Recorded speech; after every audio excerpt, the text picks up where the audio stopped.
వేములవాడలో ఎండిపోతున్న పంటలకు సాగునీరు అందించాలని డిమాండ్ చేస్తూ బీఆర్ఎస్ పార్టీ ఆధ్వర్యంలో సీఎం రేవంత్ రెడ్డికి రక్తదానం పేరిట వినూత్న నిరసన చేపట్టారు.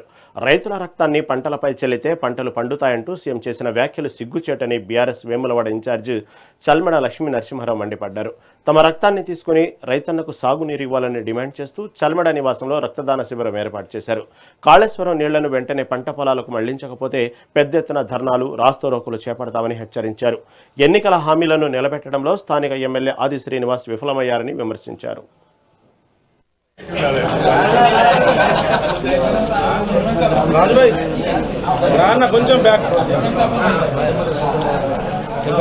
జై తెలంగాణ